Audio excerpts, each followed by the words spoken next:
Today, I'm delighted to be joined by Rachel Ward, who's Environmental Sustainability Manager of the prestigious Royal Veterinary College in London.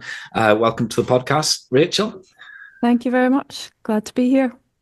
Now, our paths crossed many years ago, Yes. so I'm really looking forward to catch up. But how did you first get started in sustainability? Where did it sort of become a career for you? Yeah, sure. Yeah, I guess I've always been interested in sustainability. I was always that weird kid at primary school setting up recycling schemes and things like that. But then when I went to university, I studied chemical engineering, and I remember being sat in a classroom full of about like 50 students, and we were being taught that we needed to have one environmental disaster to make our name known as a prestigious like chemical engineer, and just remember thinking this is just so wrong. And I knew then that was not the path for me, and I really wanted to get into sustainability. So then after that I did a master's at Newcastle University, and that kind of like consolidated what I wanted to do. But then back in that time, don't want to admit to how many years ago that was, but it was so hard to get into the sustainability industry, so it took me a couple of years to get into it, taking on like various kind of like volunteering roles. And then eventually I got into energy management, where I worked for quite a few years. And then obviously the world changes and into sustainability, which I really enjoy because every day is different. You're always learning new things. Yes, that energy role wasn't that TNEI? Yes, yes. Yes, So yeah, it was a consultancy in the northeast of England, based in yeah, Newcastle. So yeah, basically did SMEs all around the northeast. So did a lot of travel. It was like a phenomenal amount of SMEs that we worked with. You worked with everybody from like a dog hydrotherapy pool to a pea processing plant. So you got to know a lot of different industries, which I adored, like finding out about how things were made. It was so interesting, but also meant that sometimes there was things you just didn't want to eat ever again after seeing how they were made. But yeah. yeah. Well, I was, that's where we met each other, and I Yes. was running and delivering European Regional Development Fund Yeah. projects with small businesses as well. I think the weirdest one I did was a crazy golf course,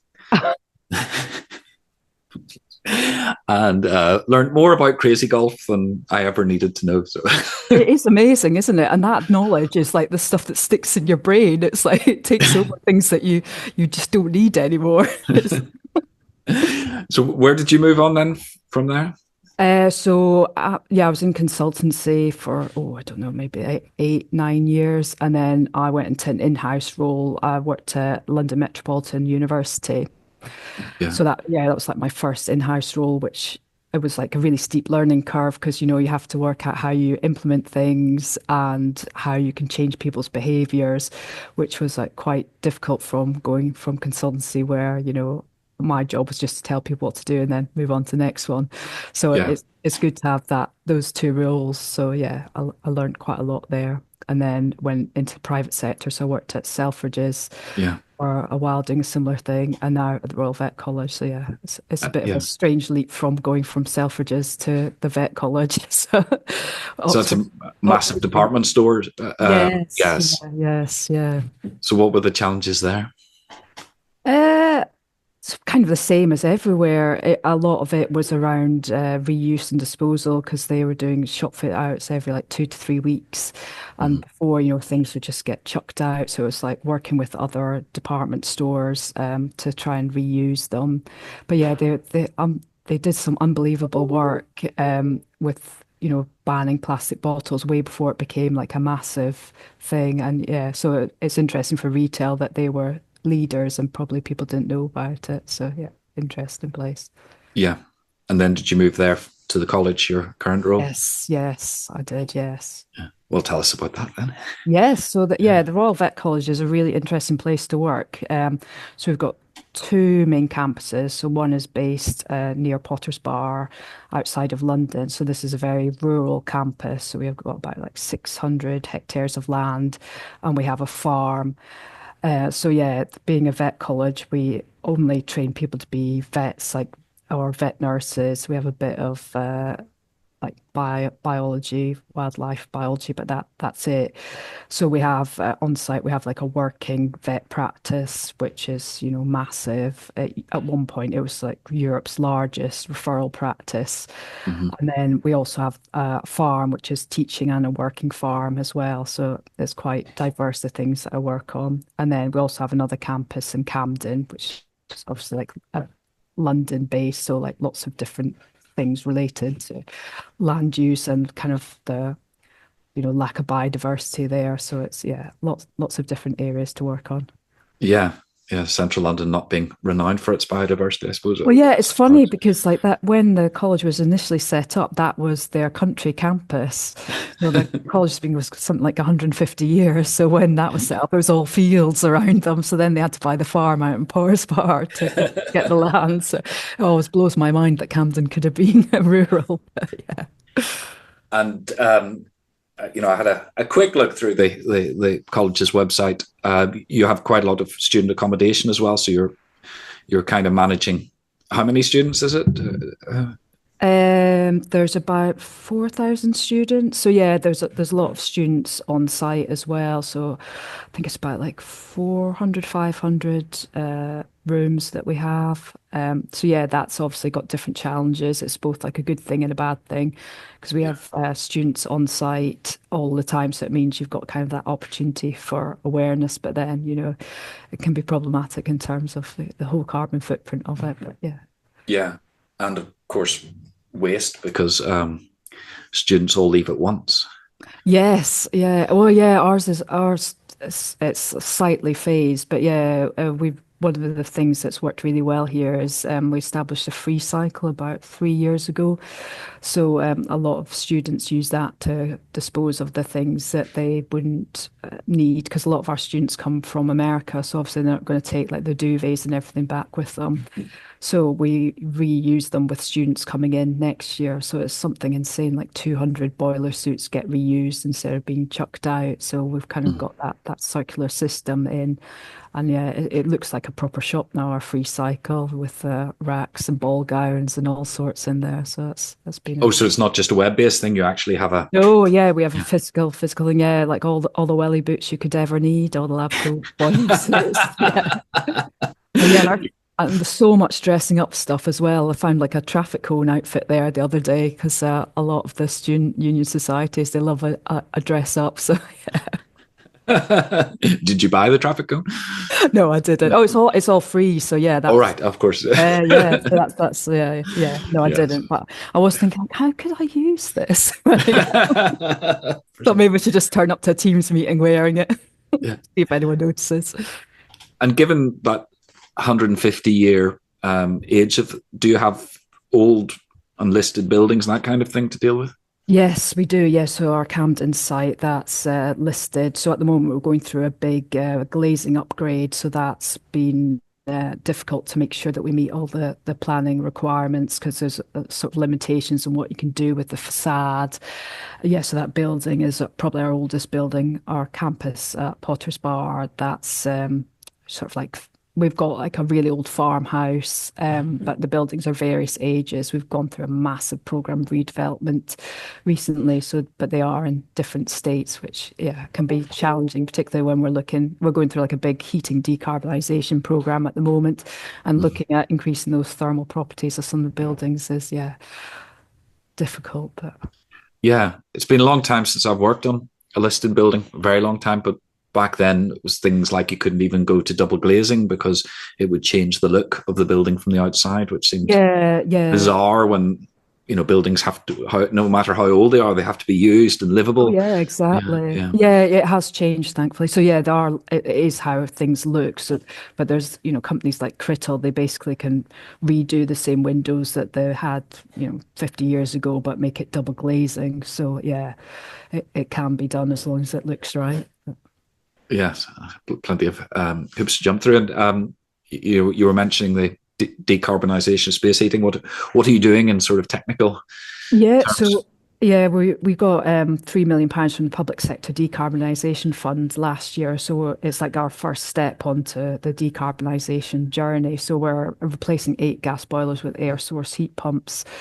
So that we're sort of a year through that program. So that's sort of the first big renewable project in my time here. And we're going through some solar installation at our farm on one of the new teaching buildings.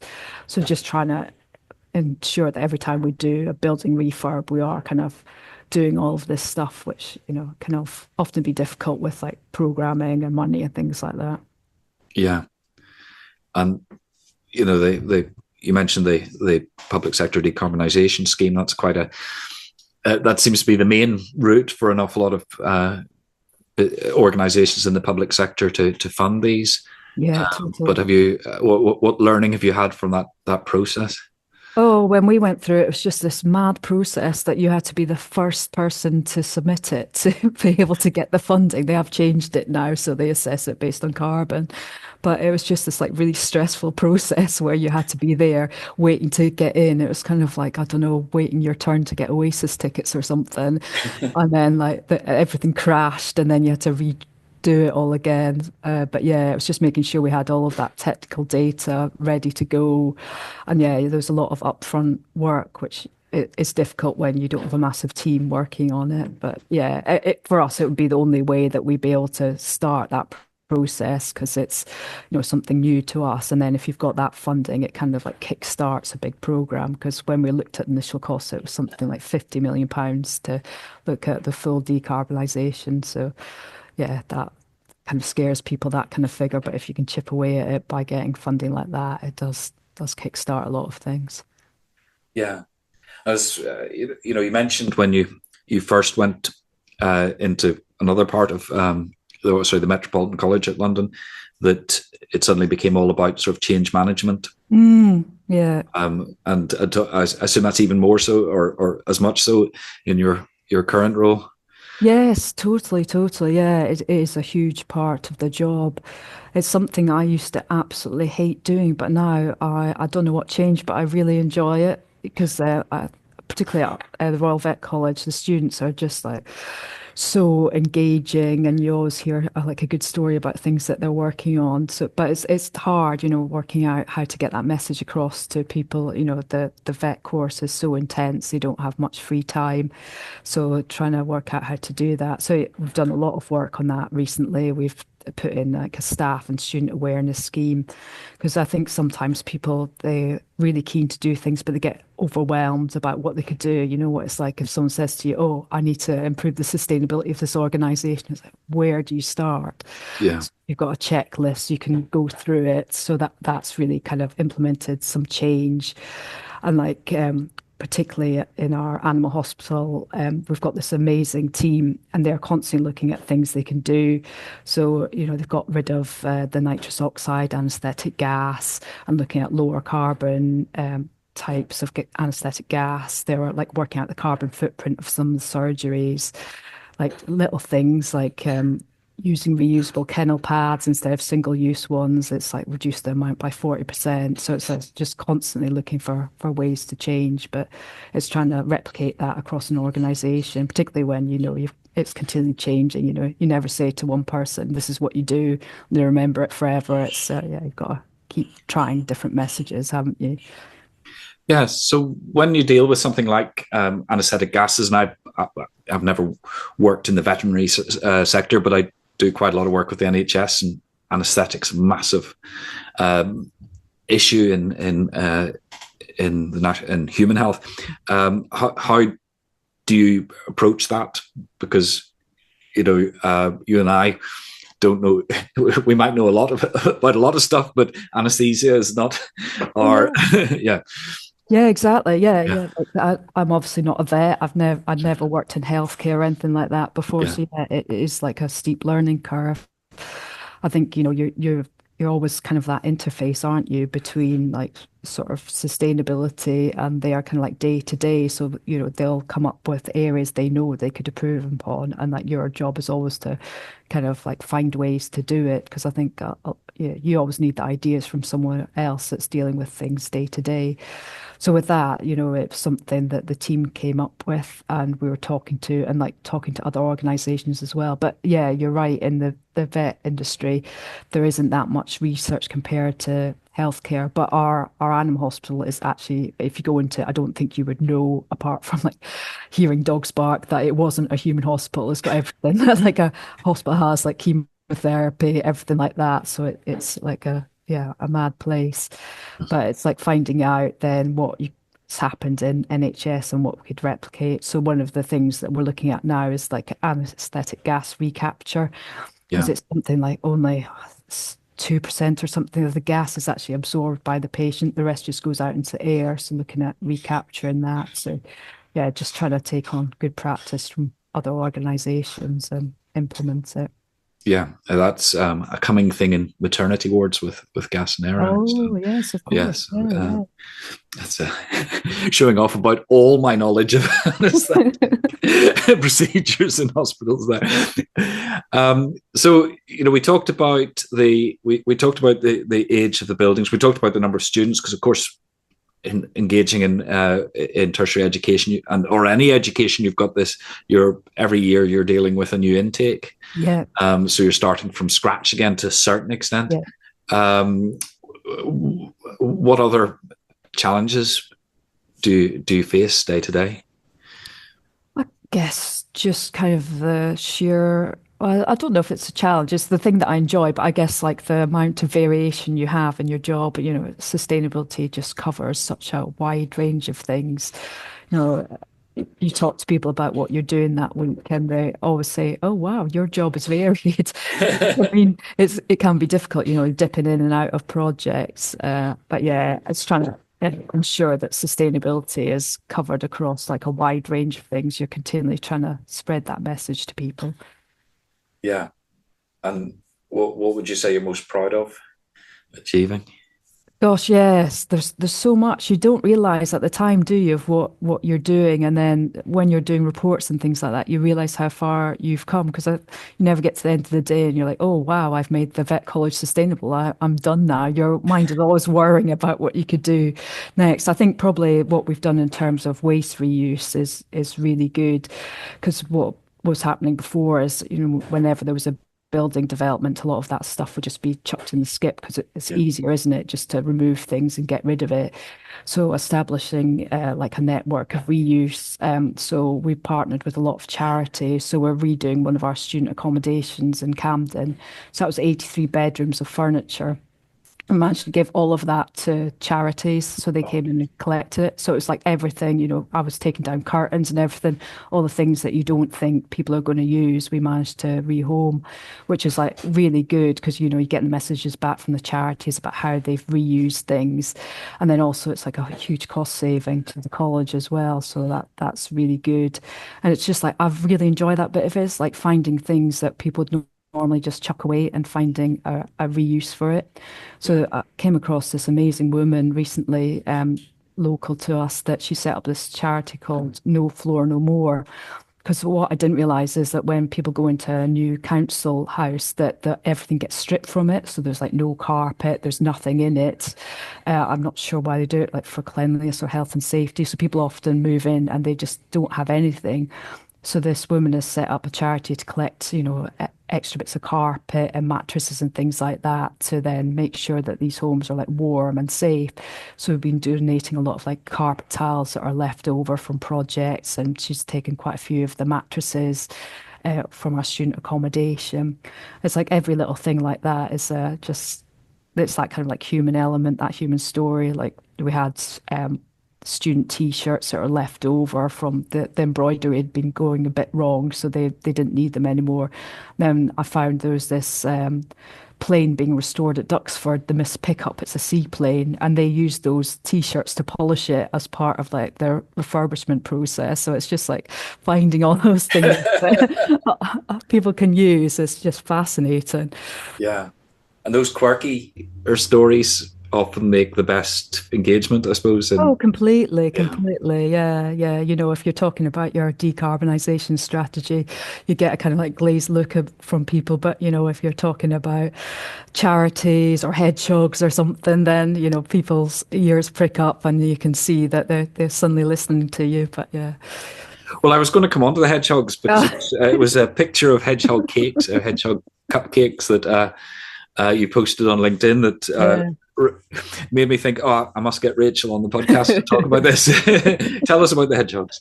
Yes, yeah. So we're going through accreditation at the moment to become a hedgehog-friendly campus. So there's been quite a lot of work that's been done before. So like our drainage system, it's got little hedgehog ramps to make sure they can get out of if it floods and things like that. We have these robo lawn mowers. They've got names which I can't remember what they are. We make sure that they have all got sort of like hedgehog protection on them and limit when they are used. But yeah, as part of the accreditation, we were doing some fundraising. So we baked all these hedgehog themed cakes and we raised over £150, which means we sold over 150 cakes, which is quite mad. So yeah, that's something that's really captured people's imagination. And it's been like a nice thing to do. So we've sort of teamed up with some of our contractors on the development works. So they've been helping us build hedgehog houses down our nature trail. And then we're teaming up with wildlife ecology to look at camera trapping so we can see what's going into them. So for something on the level, it looks like a bit of a silly thing. It does kind of like link into a lot of things that we're doing and does bring people together. And, who doesn't love a hedgehog? Well, yeah, but as well as loving cake and hedgehogs, the thing that got me about this is the link back again to animals. Yes. Because people go into want to become vets to work with animals. So I could see how that connection works round in terms of engaging. Yeah, completely. Coming through. Yeah, it's one of those things, you're constantly looking for ways you can capture people's imagination. And yeah, some things don't work and you get nobody coming along, but yeah, something like that. Yeah. Just mention hedgehogs and everyone comes in. Yeah. So I could see where a lot of this comes from. And they no floor, no more.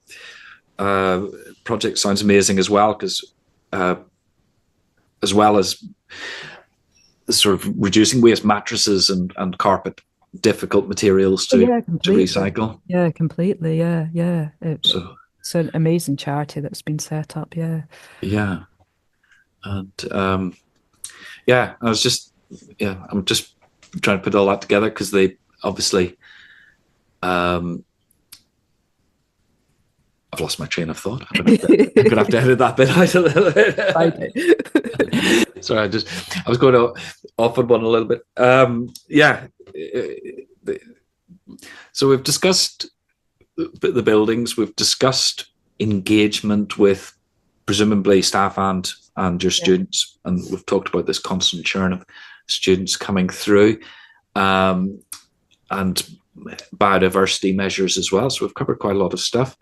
Have you got any other good news stories or case studies you'd like to share with us? Yeah, so having the farm on site, that gives us some amazing opportunities to do things. So we've recently gone through this program, Farming for Carbon and Nature. So that's trying to work out what carbon is captured in our soil and what we need to do to improve that.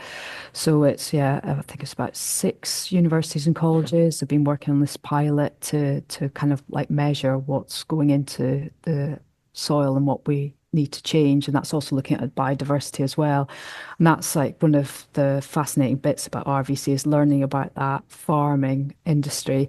Our farm manager is amazing. He's so passionate about his land and animals on it. So we have 200 cows and 700 sheep. And it's really changed my perception of farming, the way he goes about things. So we've done a lot of work to reduce the carbon footprint of our milk. So he looks at, it's like the size of feed that they have and does amazing things there. And then we've just recently put in a milk vending machine so the local community can come in and use the vending machine. We've also got an egg vending machine because we've got chickens on site. And that's one of the most terrifying things to watch, eggs come out of vending machine. When we started, we did have quite a few scrambled eggs, but so that's been amazing, and like teaming up that milk production with our catering as well to make sure it's like the most local thing you can get. It's just a mile down the road using the milk. But yeah, our farmers continue looking at ways we can work together to improve the biodiversity. So he hates seeing a bare field. There's always cover crops on to make sure there's no runoff. And one of the things we're working on at the moment is creating a silvopasture. So this is putting in like fruit and nut trees into the fields so that the animals can forage on it. And then we can always use it as the produce because we've got a farm shop. But like every year, you know, like our staff make jams and jellies and sloe gin and things like that. So we'll be able to use some of that produce as well. But one of the really fascinating areas is that the trees will be used to create living barns, because one of the things that we're finding is that's one of our climate change adaptation strategies, is like making sure our animals are okay, because they do really, really suffer in hot weather. Like in the cows barn, we had to put in these massive fans because they were really suffering from heat stress. And because we're like a teaching college, the cows all have Fitbits on them, so we know like how they're performing. So we know like when they're getting like a not very happy. So yeah. Right. Everything we do, we can kind of track back to like any changes. So. Right. So that's a fascinating combination of the technology, the Fitbits, Yes. and sort of more nature-based solutions, Yeah, which you think of, you know, the old days of foraging animals rather than. completely. Yeah. Yeah. So it's a interesting combination of old and new. Yeah, yeah.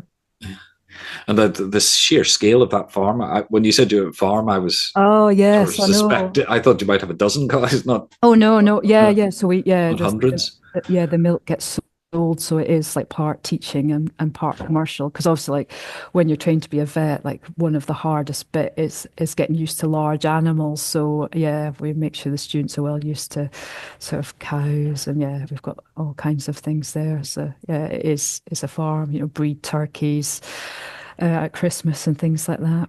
Yeah. We'll just be going into lambing season as well, because our lambs they need to be born when it fits in with teaching. So it's a bit early. That sounds like a challenge in itself, persuading Yeah, someone to give birth at the right yeah, time. yeah. It's just putting the rams in at the right time into the field. But yeah, I know. Yes, that's why it's amazing working here, because it's just the things you get involved in are just. Does sound quite incredible. I'm Yeah, quite jealous. I know. So, this is a standard question I ask people who are sort of working on implementing, you know, on site rather than consultancy or whatever else. But if you had a new member of join your team, what would be the most important advice do you think you'd give them? Never give up. I think, yeah, because like things change so much, don't they? I mean, when I started at RVC, there was very much a perception that renewable energy wouldn't work on site because they'd had failed projects before, and like you're constantly coming up against barriers that have been inbuilt for years and years, and you just have to be really persistent. And again, you might do an engagement event and nobody turns up, but it's just like learning from that and changing what you're doing. Yeah, I have actually got a new member of team just started, which has been amazing. So yeah, he's a recent graduate, and it just brings so many ideas of what we can do. It's so refreshing, because a lot of the time, you know, you're working on your own, so just to have somebody to bounce ideas is fantastic. And some of the things we're looking at now is you know, very different, like whether we can use like QR codes to kind of get people out and about, and yeah, show them some like sustainability areas, and yeah, trying to embrace technology a bit more. Like we've just gone through a waste tender process, and we're looking at using AI for that, which is a bit controversial in terms of sustainability because of the carbon footprint. But we're looking at using AI bins because we have like a huge amount of contamination on site. So we put them in sort of the high profile areas like the canteens and like the animal hospitals, so that people could simply just hold up their waste and it would tell you which bin to put it in.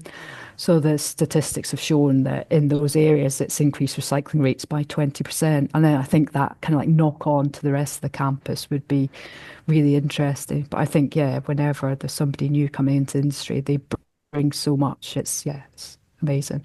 Wow, and it sounds as if you're doing a great job of getting people to engage and think. Like, you know, 'cause you've been telling quite a few stories, like the farm manager, etc., coming up with these concepts, or the people working in anesthetics coming up with these ideas as well. Yeah, well, I So think that's often the hard bit for me is coming up with the ideas because, I'm not the specialist in these areas. And the hard bit for other people is implementing them. So that's the bit I know how to do, or Yeah. I know who to speak to do it. So yeah, it's like really good to have that kind of like pipeline. And, a lot of your time is just spent talking to people to find out these ideas. It could just be like you go to get a coffee and you see someone in the queue and have that conversation. Because I think, Yeah. yeah, it's often just like those random conversations that like you find out so much more about what's going on and what you could do. And yeah. Wow. Well, I think that's absolutely amazing what you've achieved just from our little conversation. I think the people watching or listening to this will be very inspired to go and find really clever things to do, whether it's putting Fitbits on cows or whatever. I suppose that's from the vet side of thing, but it is interesting because that's, as you say, adaptation. I'd always, I've done some work on human health and adaptation again, but not. We have to remember that livestock get affected the same way. One of the other interesting things that we're doing, we have like a business innovation center in Camden. So they take sort of, startups and work with them.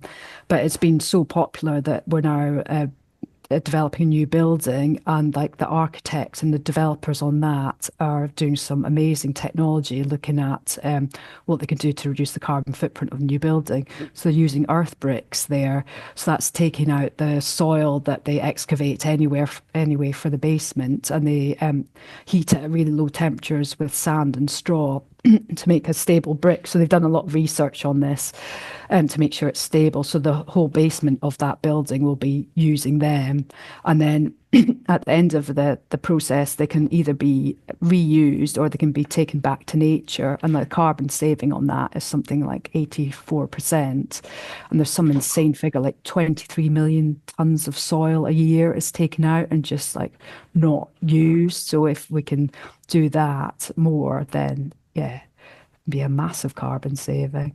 But it's just like the new technology is just constantly evolving and trying to keep up with it all. Yeah. I feel like just encouraging you to keep talking because every time you open your mouth, another great case study comes out. And I hadn't heard, I've seen alternative bricks and things, but that's a fascinating idea of using the material on site to Yes, I know. yeah.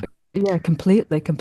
But I guess like that is always the hard bit is like trying to get that information across to people as well about how unique that is, like and then how it can be replicated elsewhere. I think when you start talking about things like that, people always kind of think, oh, well, what about strength? What about this? And about trying to like, really, really sell what's going on there because it's absolutely fascinating.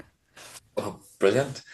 Well, thank you very much for that. That was genuinely fascinating insight into sustainability in a sector that I know nothing about. So I do feel I've learned a sometimes lot. when I'm in meetings at RVC, I'm always like the and finally bit. It's like, what crazy thing is Rachel working on at the moment? What ideas she come up with? But yeah, I love that people here just embrace it. So yeah, the principal engineer, I've got him working on this project. We've got this area that porta cabins were removed from. It's that standard porta cabins. They're meant to be there for 2 years, but they've been there for 14 years.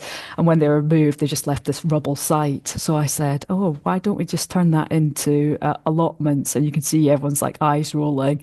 And then we started talking about it. And then instantly, the principal engineers on board. He's like, well, what about working with the local horticulture college? We could get the students in to design it. And I love it when you see somebody get that spark from something that they're not hugely enthused about to begin with. And then you can see them going, what else can we do? This is really interesting. Fantastic. I hope people, as I say, watching and listening will get their own spark from some of those case studies you've given because I think they're fantastic. Oh, yeah. So thank you for your time and joining and sharing those stories with us today, Rachel. No problem. Nice to speak to you.